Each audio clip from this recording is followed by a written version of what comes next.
क्या आपके साथ कभी ऐसा हुआ है कि कमर से उठता दर्द कूल्हों से होता हुआ सीधे पैर तक पहुंच जाए, कुर्सी से उठना मुश्किल होने लगे, कुछ देर बैठने के बाद चलना भारी पड़ जाए या फिर खांसते और छींकते ही दर्द बिजली के झटके की तरह दौड़ जाए? अगर हाँ, तो इसे सिर्फ साधारण कमर दर्द समझने की भूल मत कीजिए, क्योंकि इसके पीछे छिपी हो सकती है एक आम लेकिन बेहद परेशान करने वाली समस्या, साइटिका। साइटिका कोई अलग बीमारी नहीं है, बल्कि एक ऐसी स्थिति है जिसमें शरीर के सबसे लंबी नसों में एक यानी साइटिक नर्व पर दबाव पड़ जाता है। जब रीढ़ की हड्डी की डिस्क खिसक जाती है या हड्डी बढ़कर इस नस को दबाने लगती है, तब कमर से लेकर पैर तक दर्द, झंझनाहट, सुन्नपन और कमजोरी जैसी परेशानियां शुरू हो जाती हैं। तो आखिर साइटिका के शुरुआती संकेत क्या हैं, किन लोगों को इसका खतरा ज्यादा होता है और सबसे जरूरी चीज, इससे बचाव और राहत पाने के आसान तरीके आखिर क्या हैं? फिजियोथेरेपिस्ट डॉक्टर अनुश्रुति अपने इस वीडियो में साइटिका के लक्षण, कारण, बचाव और जरूरी एक्सरसाइज के बारे में विस्तार से जानकारी दे रही हैं। आइए देखते हैं।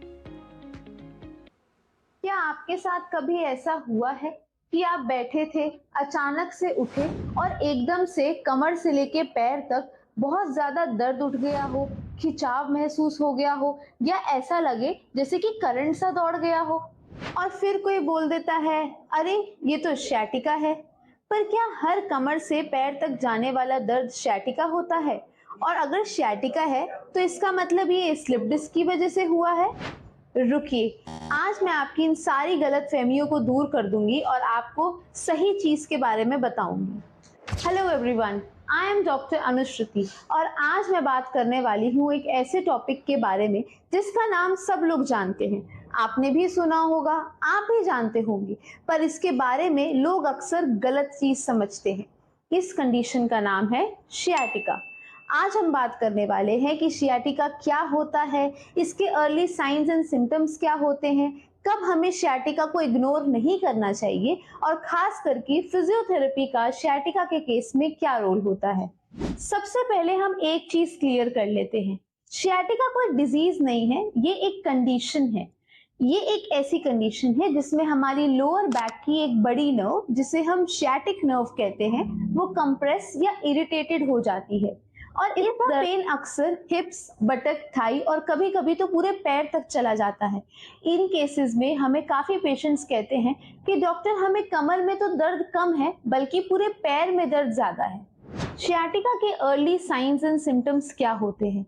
ये कुछ काफी कॉमन सिम्टम्स हैं, जैसे कि सुबह उठते ही स्टिफनेस होना, बैठे रहने पे दर्द ज्यादा बढ़ जाना, एक पैर में वीकनेस महसूस होना, दर्द केवल एक साइड में होना, जैसे कि कमर के एक साइड से एक ही पैर में ट्रैवल करता हुआ दर्द महसूस होना, झुंझुनी, बर्निंग सेंसेशन, टिंगलिंग, काफी बार सुनपना, नमनेस, ये सारे कंडीशंस अगर आती हैं तो ये शियाटिका के अर्ली सिम्टम्स माने जा सकते हैं।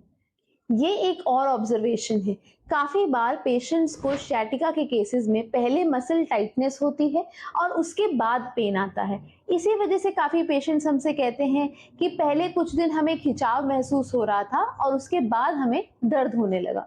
इन सभी सिम्टम्स के साथ मैं आपको एक अवेयरनेस टिप भी देना चाहती हूँ।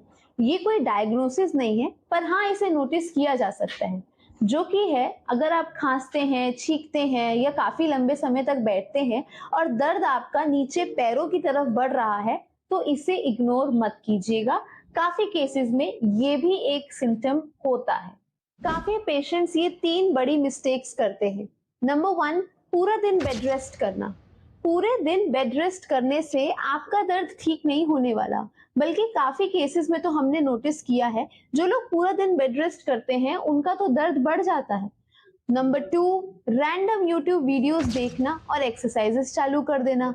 देखिए एक बात समझिए, जब आपको किसी भी तरीके का कोई भी पेन, स्पेशली शियाटिका जैसा पेन जो कि ठीक होने में भी टाइम लेता है और नर्व रिलेटेड है, इस केसेस में सबसे बेहतर उपाय ये है कि आप अपने फिजियोथेरेपिस्ट से मिले।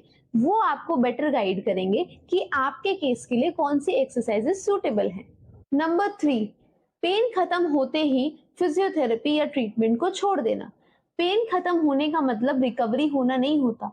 पेन खत्म होना तो एक टेम्पररी पार्ट है आपके रिकवरी का, आपके रिहैबिलिटेशन का। आपको ट्रीटमेंट तब तक लेना होता है जब तक आपकी फुल्ली रिकवरी ना हो जाए। फिर पेशेंट हमसे पूछते हैं कि मैम फिजियोथेरेपी हमारा दर्द कैसे ठीक करेगा। वेल आपके फिजियोथेरेपिस्ट आपका दर्द ठीक करने के लिए पहले एक असेसमेंट करते हैं। हम फिजियोथेरेपिस्ट असेसमेंट में ये पता लगाते हैं कि आपको दर्द कब आ रहा है, कब से आ रहा है, किस पोजीशन में आपका दर्द बढ़ रहा है, आपको टिंगलिंग, नमनेस, झंझनाहट, झुनझुनी, वीकनेस कब से है, कितनी है, और कौन कौन सी ऐसी एक्शंस है जहां पे आपको दर्द ज्यादा महसूस होता है। इन सभी असेसमेंट के बाद हम आपके लिए एक सूटेबल रिहैबिलिटेशन प्रोग्राम बनाते हैं। अब हर पेशेंट अलग है, उसी तरीके से हर सियाटिका पेन का पेशेंट जरूरी नहीं कि सेम सिम्टम रखता हो। सभी के सिम्टम्स अलग अलग होते हैं, तो सभी का रिहैबिलिटेशन या ट्रीटमेंट प्रोटोकॉल अलग अलग होता है। फिजियोथेरेपी के प्रोटोकॉल में काफी सारी चीजें आ सकती हैं, जैसे कि strengthening exercises, stretching exercises, heat compression, कुछ मोडालिटीज जो कि आपके पेन को तुरंत रिलीफ देती है, और इसी मोडालिटीज को रिपीट करते करते पेन में काफी फर्क भी आता है। हम लोग गेट ट्रेनिंग भी कराते हैं। काफी बार सियाटिका का पेन इतना ज्यादा बढ़ जाता है कि पेशेंट की चाल में फर्क आ जाता है, तो पेशेंट के चलने के तरीके को, गेट को ठीक करना भी हमारी ही रिस्पॉन्सिबिलिटी होती है। उसके बाद हम आपके ओवरऑल रिकवरी पे ध्यान देते हैं। एक बार आपका पेन कम करने के बाद हम उसके रिहैबिलिटेशन पे काम करते हैं। सियाटिका को ठीक करने का हमारा गोल सिर्फ ये नहीं होता कि हम आपका पेन कम कर दे। हमारा ओवरऑल गोल ये होता है कि आप कोई भी मूवमेंट बिना पेन के, बिना किसी प्रॉब्लम के, बिना डर के कर सके। इसलिए मैंने आपसे कहा कि बेड रेस्ट जरूरी नहीं है, मूवमेंट जरूरी है। तो अगली बार अगर आपको दर्द कमर से पैर तक जा रहा हो तो सिर्फ ये मत सोचिएगा कि मैं थोड़ा सा बेड रेस्ट कर लूंगा तो पेन ठीक हो जाएगा। काफी बार हमारी बॉडी हमें पेन के सिम्टम्स एंड साइंस पहले ही देना शुरू कर देती है।